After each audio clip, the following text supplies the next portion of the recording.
I started following Katie Halper on Twitter because she's a very she's like calls herself like a progressive, feminist. And there's this she responded this baby boomer feminist basically wrote an article based on her book about how the baby boomer feminists, Sanders millennial feminists are, took down Hillary, and that's why we have Trump. It's yet again another example of the Hillary people won't accept responsibility for who Hillary is. I hate to keep bringing this up, but what is happening is Hillary's lining herself up with 2020. Some of you might be like, Graham, the election's over, let's move forward. But this is a real thing because the Democratic Party, that the Hillary corporatist Obama wing, they still control it.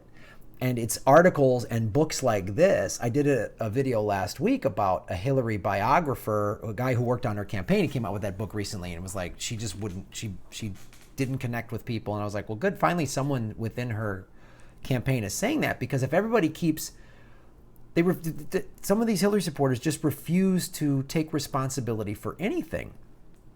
So the article is A Millennial Feminist Explains the New Feminism to a Boomer Feminist Philosopher, and this was written by Katie Halper, and it came out April 17th.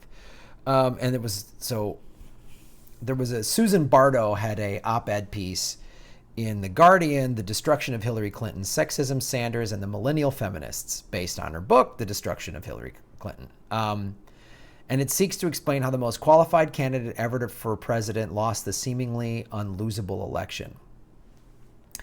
And I gotta, I've never met Katie Halper, but this writing is great. And she's very respectful to Susan Bordo. She's like, look, I understand your generation of women had to take a lot of shit, more than my generation of women has had to take. But the facts are the facts, and Hillary Clinton is a corporatist. And, the article, she makes such really salient points, a very long, detailed article. I'll put the description below. And, she brings up great stuff like Bernie Sanders was being an actual populist. He was wanting $15 an hour and free health care. Hillary said 12 at the most. And Hillary started coming to the left because Bernie became a real threat to her. So if anything, Bernie made her more appealing as a populist candidate. And Katie Halpern goes into this, and it's like, I'm glad she wrote this article, because if I say it, I'm just a man, I don't get it, I'll never understand. And it's like, okay, I don't understand what it's like to be a woman and be the subject of sexism from men. I don't understand. I don't, and I'm not going to pretend that I do. But again, the whole Clinton campaign made it a gender fight when it really isn't. It's not a gender fight. It's about the 1%ers screwing everybody else over. Because Hillary Clinton is an entitled billionaire warmonger. She has voted for war and war and war repeatedly. And, she voted for 3 strikes out. That's the other thing too, is, and Katie does great research. She goes in here and talks about there was an article that was written here where they say she quotes other articles that Susan Brandon has written along with this Jonathan Cohn. Jonathan Cohn wrote in May, if Sanders last year is the standard by which you're going to decide whether a politician is a progressive, then almost nobody from the Democratic Party would qualify. Take Sanders out of the equation, and suddenly Clinton looks an awful lot like a mainstream progressive. That's why they had to get rid of him. And this is the other thing, just the refusal to acknowledge that the system was screwed up. If Sanders would have had all the superdelegates in states that voted for Hillary supporters would have gone bananas. It's funny. I've met many Bernie supporters, or just progressive women, who were so offended by this, if you don't vote for Hillary, you're a bad woman, you're a bad feminist. you know, my girlfriend turned me on to Bernie Sanders. And she was like, and I was like, well, there, you know, there's a lot of women, especially if they're in their 40s or older, who are like, oh, you got to vote for Hillary. We got to get the first female president. She was like, what? She's corporate. She's wrong. She's evil. And then to be then countered with then that condescending from older women talking to younger women saying, oh, well, you just don't get it. It's like totally discounting, like, women today don't have to endure sexist crap. It's maybe not as overtly in the workplace and stuff, and I'm not discounting any of the awful shit that happened back then, but now it's on social media. I mean, just guys weren't sending you dick pics back, 40 years ago for no reason. It's weird. But again, this article, it's interesting here. She goes, few of the young women who support Sanders, as I know from decades of teaching courses on feminism, gender issues, and the social movements of the 60s, were aware of the living history, to borrow Hillary's phrase, that shaped the woman herself.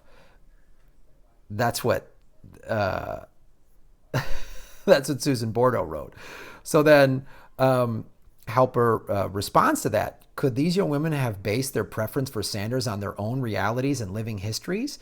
Does it not make sense for women facing stagnant wages, crushing debt, curtailed opportunity to support the candidate who called for free higher education and a federal minimum wage of $15 an hour over the candidate who preferred $12 an hour?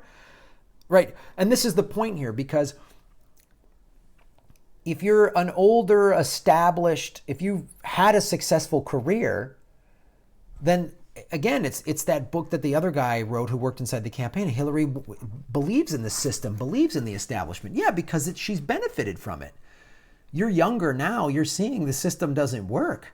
College is completely unaffordable. And even if you get a college degree, what does it mean? College is so much more. When I was in college 25 years ago, it's completely like, and the Clintons just don't have anything to say to that. And Obama, we all got behind Obama because he was Mr. Hope, change, and he didn't do it. So he let us down, and there was another person from that arm of the Democratic Party and the Clintons. And then here comes this guy from Vermont, a complete independent, who was like, I've got some new ideas. And that's why everyone rallied around him. And the fact that they can't see that is unbelievable to me. They just said women, women, women. It's women. I'm with her. You have to be a woman to, like 55% of white women voted for Trump. What does that tell you? Is that Bernie Sanders? Like, it's everyone else's fault.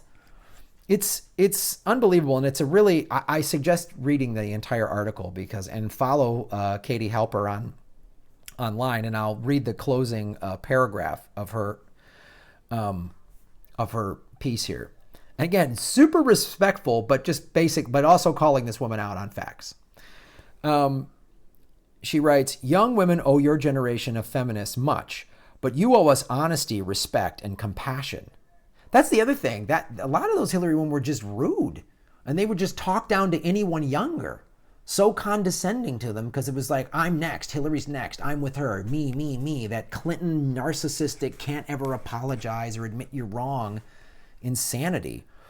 That's what many of us millennial feminists felt Hillary Clinton failed to provide. So you can defend Clinton's positions and praise her pragmatism and political expediency, but you can't pretend she hasn't changed, or that she and Sanders were equally progressive or establishment. Or you can, but you're fooling yourself. If you really believe the millennial feminists you target in your piece are no less feminist than your generation of feminists, then you owe it to yourselves and us and our common future to figure out what we value and need in this very different and precarious world of rampant greed, shameful income inequality, militarism, and endless war, overt and covert. And when you figure that out, maybe you can share it with Hillary Clinton. Sincerely, Katie. Yeah, it's unbelievable. And that's the thing. It's rich people rich liberals saying they can't admit they're wrong and they're better than everyone else because they're rich liberals. And you wonder why the working class people said, the hell with you. The hell with you. And if you're unwilling to learn, then you're never going to learn. And that's part of the baby boomer problem. Baby boomers they just want me. They were raised on me. And a lot of baby boomers raised millennials. So if the millennials are so selfish and stupid, who raised them? I can't handle this refusal to accept responsibility. It's everybody else's fault except Hillary and her campaign, right? Run a better campaign. Or tell the Democrat, don't hijack it from everybody else. Let an actual progressive get in there. The corporate people never will, and they'll keep trying to spew this nonsense. But my hat's off to Katie Halper. So I'm going to try to report stuff as much as I can, you guys. So support the show. Go to the Patreon page. You get cool stuff like bonus videos and access to Patreon-only posts, and you get to suggest articles. You get to be a part of helping this show grow. And like and subscribe and share and stay vigilant.